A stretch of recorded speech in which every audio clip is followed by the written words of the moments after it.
Welcome back, everybody. Welcome back to Tony Funk. And more importantly, welcome back to this three-part series on why GT had a better story connecting Dragon Ball than the end of Z and Dragon Ball Super.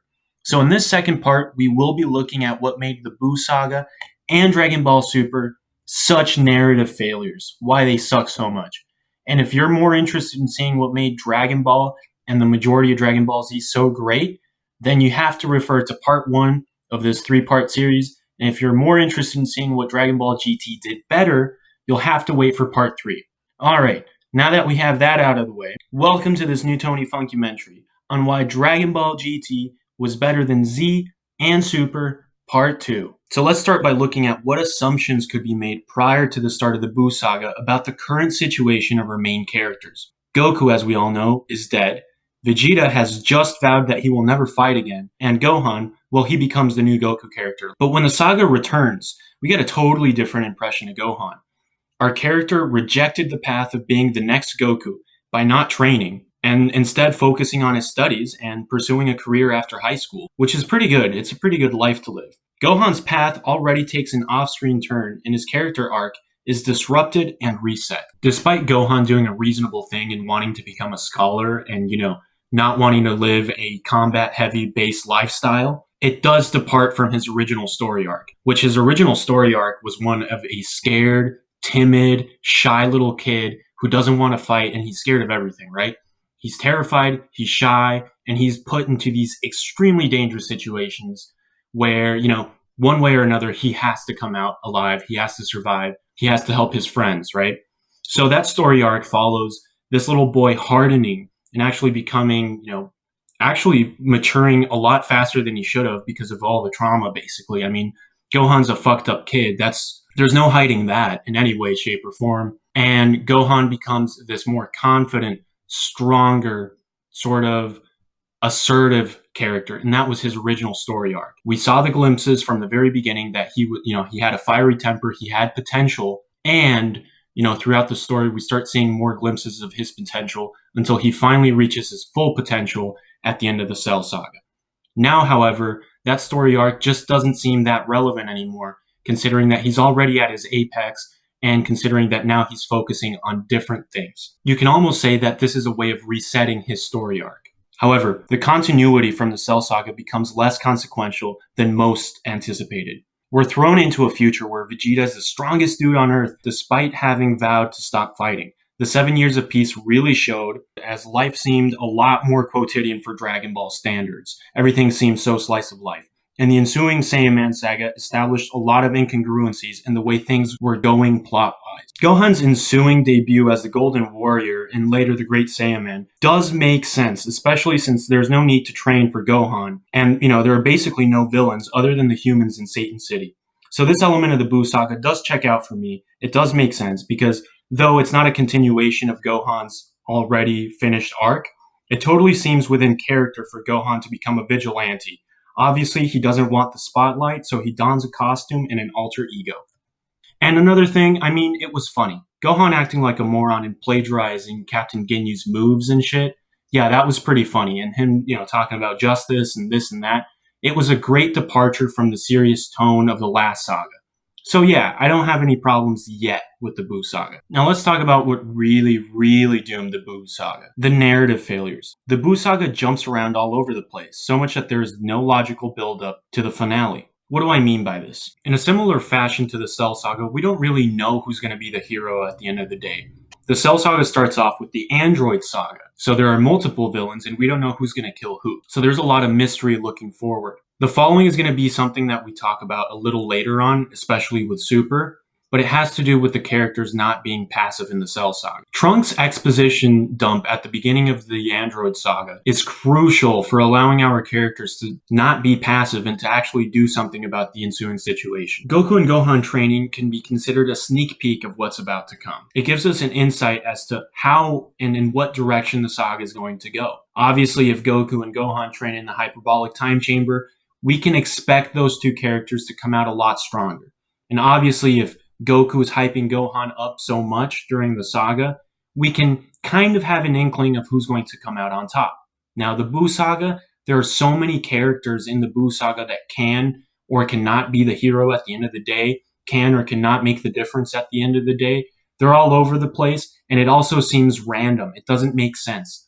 We start off the saga uncertain of who's going to kill Boo, right? Who's going to be the hero? Because of the all-star cast that we just saw in the tournament. We'll say we're led to believe that it's Gohan for now, because of his realization that he needed to train. When Vegeta told Gohan that he was too weak and that he needed to train, Gohan kind of realized, especially when he was struggling with Dabura, who was around the same level as Cell. This could be seen as a setup for him getting back on the horse and redoing his development. From the get-go of the Boo saga, we see Gohan as the main character. Sure, he's not fighting bad guys or anything like that, other than, humans, but he is going through high school. We are seeing his struggles. We are seeing him try to fit in. And because of that, at this point in the story, we see Gohan as the main character. So yeah, it makes sense to think that Gohan is going to be the hero at the end of this story. What happens though? Gohan gets KO'd, and guess who's up next to fight Boo? The Prince, Vegeta. I know what you're all thinking.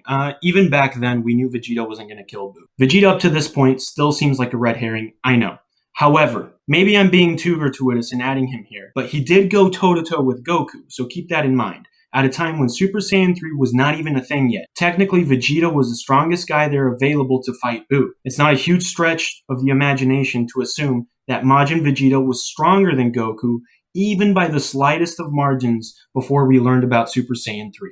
Oh yeah, Super Saiyan 3. Well, after Vegeta kills himself in vain, Goku wakes up and fights Boo, and considering his confidence and, the 5 minutes of screaming he does in the anime to power up, we're led astray yet again in the most peculiar fashion. We believe that it's going to be Goku ragdolling Majin Buu in his Super Saiyan 3 form. Yet at the end we get the biggest fuck you of the series thus far.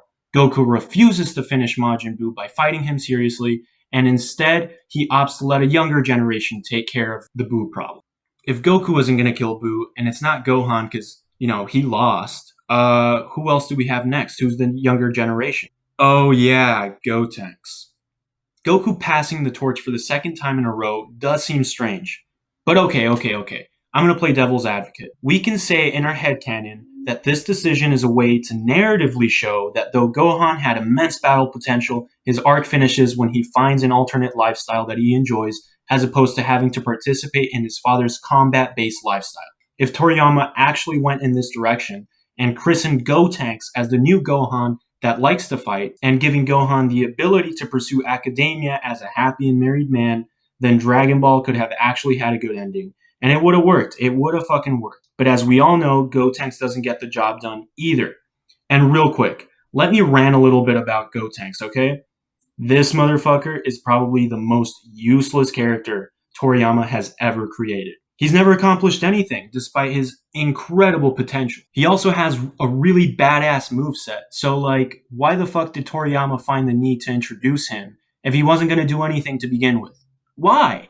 Just another red herring, just for shits and giggles. Anyway, while everyone is fiddle farting around, we do get a glimpse of Gohan's godly training with the Kais, where he basically gets another gratuitous potential unlock very similar to Guru's. So if Gotenks is too cocky and isn't going to get the job done, and he's a trash character and Toriyama shouldn't have made him, then who's the next suspect? Well, I'm not even joking about this guy.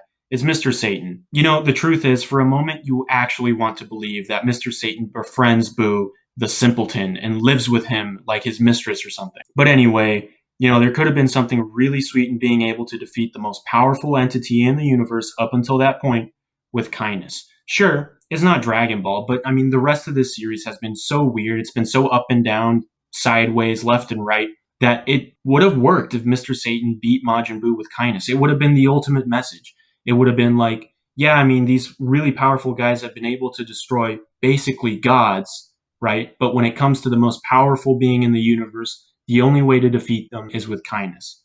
It sends a really cool message. And obviously, yeah, people wouldn't have liked it, but narratively speaking, it would have made more sense than what the fuck ended up happening. So if it's not Mr. Satan with his power of kindness, then who is it? Well, yeah, it's Gohan time, baby. So Ultimate Gohan enters the fight. And not gonna lie, they had us in the first half. Gohan had the coolest entrance to any fight scene in the series. And that line where he goes, "Fight you? No, I'm gonna kill you," is so fucking badass. That basically is proof that he's gonna kill Majin Buu. I really thought that Gohan was going to finish the job way back when I was 7 watching this for the first time. Gohan's character arc takes another 180, and we get badass Gohan yet again. And this time he's the most powerful non-fused character up until that point in the series. So yeah, it makes sense for Gohan to kill Boo, right? He's now the most powerful again. He's gained his balls back. Yeah, and he doesn't even have to transform. And he's wearing his dad's clothes. Like, everything's gone full circle. It's got to be Gohan again. Come on. It makes sense. But once again, Gohan gets cocky and fails to kill Majin Buu in a timely manner. This costs him and his friends the fight. So fuck, if it's not Gohan, who? Thankfully, fusion's a thing. So we get an ass pull yet again where we revive Prince Vegeta and then we get Vegito. Alright, so Gotenks was kind of just a way to introduce fusion. Alright, I'm going to write it off. I'm going to play devil's advocate. That's why we introduced Gotenks, to introduce the concept of fusion. Sure, Vegito's not the same kind of fusion. He's a Potara, whereas Gotenks is a Metamoran fusion dance. However, we'll just loosely interpret it that way, alright? We'll just say Gotenks was there to introduce the concept of fusion, and that was his purpose for this saga. So Vegeta shows up. All right, if Gohan and Gotenks didn't kill Buu, it's gotta be Vegito, right? The fusion of the two old rivals joining forces permanently, as far as we're concerned, to recover their absorbed friends and family and to kill the most ancient and dangerous evil the Z fighters have ever fought. So did it end up being Vegito? Nope. It almost seemed too perfect because, of course, Goku and Vegeta recover Goten, Trunks, Piccolo, and Gohan. However, Vegito defuses and things go, I was going to say they go south, but I'm pretty sure they go laterally. We get a lackluster finale with Vegeta and Goku punching Play-Doh and shooting lasers at Play-Doh until finally Goku decides everything. Goku uses the Spirit Bomb once more and with the help of the dragon eliminates Majin Buu. Yeah, what a great twist. Goku returns from the dead and then does more Goku shit. And then he kills the ultimate villain with a technique that's never killed anyone before prior to him. Yeah, okay, that was cool. All right. I'm going to ignore the epilogue in Dragon Ball Z and go straight into Super, all right? Now, it's no secret that Super is a lower quality anime, lower quality story, and there's just a bunch of reasons why Dragon Ball Super is lower quality across the board, right? Don't even get me started on the animation. But I think the biggest reasons that I want to talk about, at least, that I think stick out like a sore thumb, are basically the nonsensical narratives that feel inconsequential. Dragon Ball seems to be a series about consequences. Every time Goku befriends someone, it has huge altering consequences. I mean, think about the consequence of sparing Vegeta. Sparing Vegeta basically saved everyone's ass in the end. Vegeta was a character you wanted to die, and Goku's decision to spare him changed the series forever.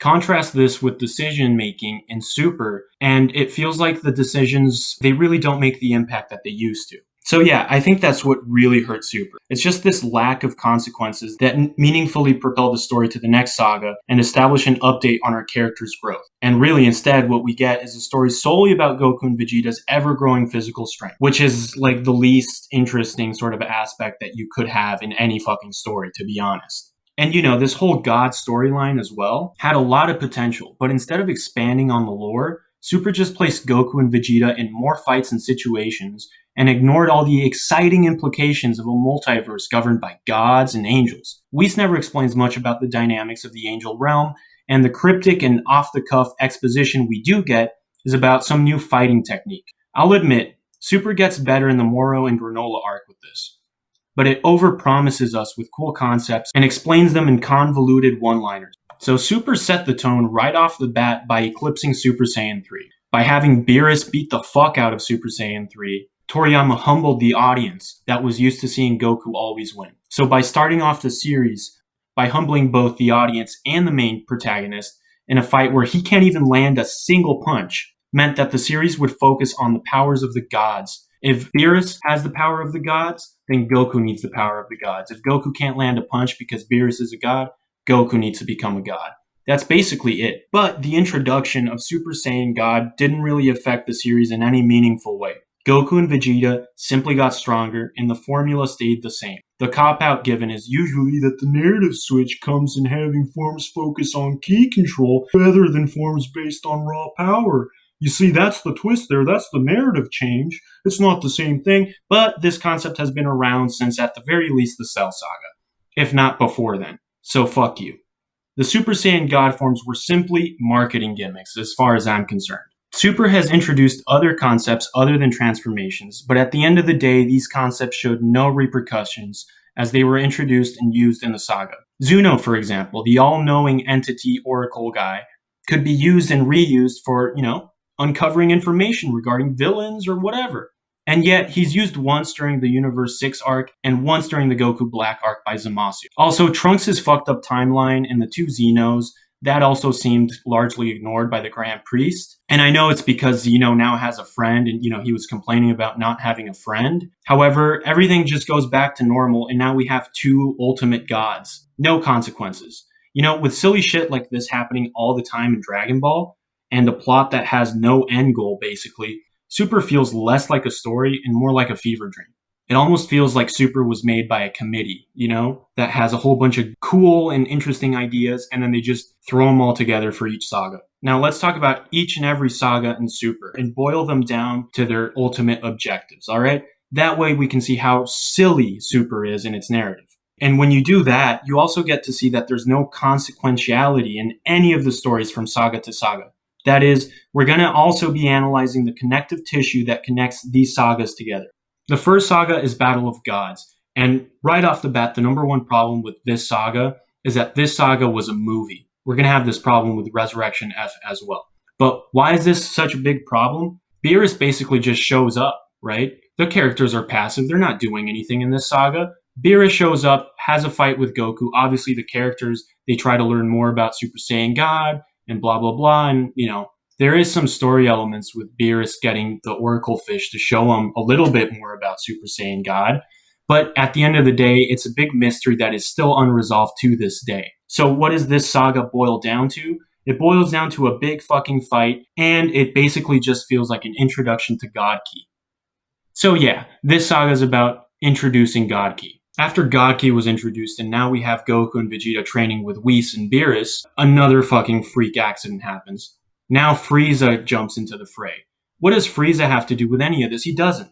It's just someone revives FRIEZA and now we have to fight FRIEZA. Again, these characters are passive. Yes, they're training. Yes, they're becoming more powerful, but they have nothing to do with the plot. The plot goes to them, and that's really lazy. They're not doing anything to progress the plot. FRIEZA shows up, they have another big fight, and yeah, there's no story in this saga. It's just another big fight. So what does this saga boil down to at the end of the day? I mean, is there anything a little bit more nuanced? Does it have any connective tissue to the next saga? Does it have connective tissue to the previous saga? Nope, not really. It just boils down to killing FRIEZA. That's about it. Kill FRIEZA. That's the objective. So after that, after Beerus and Whis get to see Goku and Vegeta fight a real villain, it doesn't really lead into the next thing either. They just keep training, and then Beerus introduces us to his brother Champa, and then we get the Universe 6 arc. What happens? Well, in this particular case, Goku and Vegeta aren't as passive because they inadvertently caused the creation of this tournament. However, they're still just pawns in this game, and they're just still being dragged around by these gods to do whatever the fuck. Another thing to note here is that there are no stakes. The stakes in this tournament are switching Earth into another universe, and that doesn't even happen. So we don't even see what the conditions are. The one thing that I do know is maybe in the real universe, there would be very real repercussions for switching Earth into another parallel universe. But come on, for Dragon Ball, we all know that's not a problem. We all know that's not even an issue. If they were to switch Earth from Universe 7 to Universe 6, that would not even be a repercussion. So yeah, what does this saga boil down to? Win a low-stakes tournament. Moving on, we get a saga with a little bit more depth. At the end of the day, though, same story. It sucks for the same reason. Don't get me wrong, this saga had a lot of awesome moments. I think Trunks killing the villain at the very end, or, sort of killing him, because at the end, Xeno has to do it. I think Trunks actually, being able to cut Zamasu in half and defeating him for a little bit, I think that was a really cool twist, and I think it was a really cool way to do it, especially with the sword. So yeah, there are a lot of positives here. Narratively speaking, it's retarded. It's based off of a bootstrap paradox, where it just doesn't make sense how Goku causes Zamasu. And then Zamasu shows up, so then Goku has to stop him, and because Goku has to stop him, he causes him. You know what I'm saying? Like, it's just this never-ending fucking paradox. So, number one, yes, even though Goku technically causes this saga, he causes it because there was an event that he had zero control over that caused him to cause the saga. I know this probably doesn't make much sense to you, but this is still an example of a passive character. Goku Black just shows up, Trunks shows up, and he's like, help me. That's basically what's going on here. These characters aren't doing anything to create the saga or to propel it forward. So what does everything boil down to here? Save Trunks again and unfuck the timeline. That's basically it. Bad guy shows up, fucks everything up, they have to unfuck everything, and there's nothing connecting this to the next thing. So now we go into the Tournament of Power. Now the repercussions of the Goku Black arc, they do sort of affect this saga. We have 2 Xenos now, and they want to see a tournament. So yeah, there's some connectivity there, but again, everything's happening to these passive characters. It's just Xeno deciding to have a tournament. No one's really pushing anything forward. No one's really propelling the story forward. It's not like Dragon Ball or Dragon Ball Z, where it's Goku and Bulma deciding to go on these adventures and doing shit. It's more like shit just happening, and this is another example. And it's another fucking tournament. There's no depth in tournaments. What does this tournament even boil down to? Well, just beat the bad guy. It's very similar to how Battle of Gods and Resurrection F are just about fighting a bad guy. There's really no plot.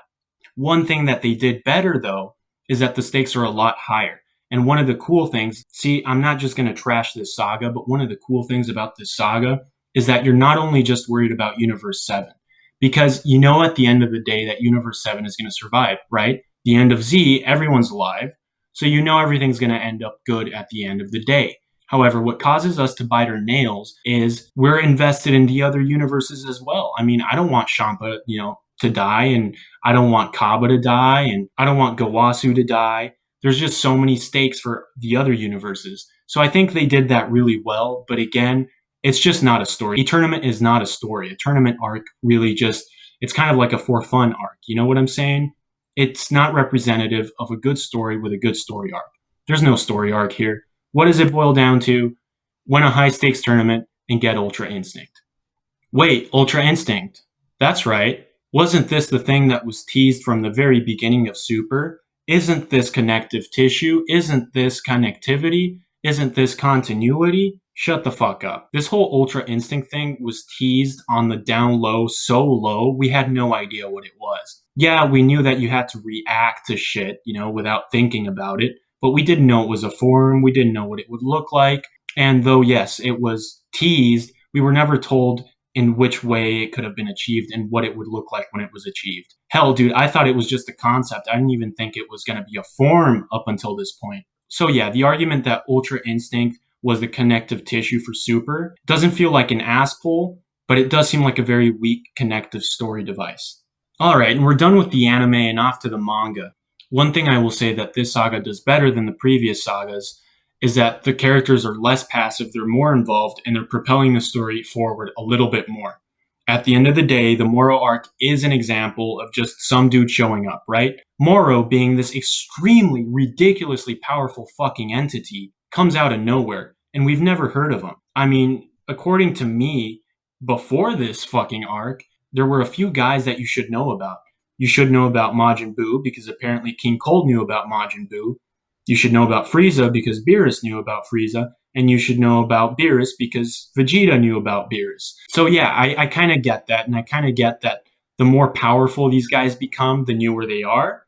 But we've never heard of Moro, and it just feels like yet another ass pull. It's like it's getting old, right? Stop introducing these ancient evils that are way more powerful than anything ever. Because I mean, in the Saiyan saga, Vegeta was already claiming he was the most powerful guy in the universe when he knew that wasn't the case, So are we going to have more characters do that? Are we just going to continuously have more characters lying to us, saying they're the most powerful beings in the universe, and everyone else agreeing with them and going, yeah, that's the most powerful being in the universe right now, and then having another guy show up, and then everyone going, oh yeah, that's right, there's another guy more powerful. It's like never ending. So yeah, I do think that's kind of stupid, and I do think that it's stupid that Moro comes out of fucking nowhere, comes out of left field, but at the end of the day, these characters, they change it up a little bit, man. Vegeta goes off to Yardrat, Goku trains with Beerus. They split up our main characters. They're being less passive, and they're doing more shit to save the world. We also get involvement from other characters, similar to Resurrection F Saga, very similar trope. However, they just change it up a bit enough so that this saga feels fresh, and it also feels interesting and fun. I will say that the way that they beat Moro is a little bit weird. Like 7-3's Jewel was the accessory that they needed to break to kill Moro, yet 7-3 survives at the end. So yeah, that's kind of a weird sort of way to kill Moro. But anyway, that's just kind of a nitpick, really. What does the Moro arc boil down to then? Well, in the end, it boils down to kill the bad guy, catch the criminals, train some more, make UI more better. So yeah, it's still kind of a shitty story, but it's a lot better. It's a lot better than the rest of Super, which leads us to the Granola arc. We don't really know how much connective tissue is between the Moro arc and the Granola arc. As of now, the Granola arc feels seamless. It feels seamless. It feels like they did such a better job now in introducing a new saga. 7-3 was the connective tissue that leads to this, the prisoners that escaped, everything. There's so many things that were caused by the Moro arc that are still relevant in this arc. And this arc wouldn't have happened without the Moro arc. So I'm going to congratulate Toyotaro and Toriyama for changing this up a bit and for making a better cohesive story. Having said that, this arc is not over, so we still have to see what's going to happen next. We still have to see how they decide to make this narrative, what the narrative is, what the themes are, and what the goals are of these characters. We can't boil down this saga yet, and there are so many players. FRIEZA still has to come in, 7-3 still has to come in. So yeah, I'm going to reserve judgment on this saga for now. But fuck, man, I'm so excited for Vegeta's new form. At this point, we don't even know if his hair is going to be purple. But man, this saga is definitely exciting me. And this saga can definitely lift up the rest of Super if they do a good job and if they continue to do a good job. You know what? I might even consider Super to be a good series, I'm not saying that I didn't enjoy Super at all when I watched it, because I fucking did. It was amazing. It was more Dragon Ball. But what I am saying is that, when you do look at it from an objective point of view and you are honest with yourself, at the end of the day, Super is not a good story.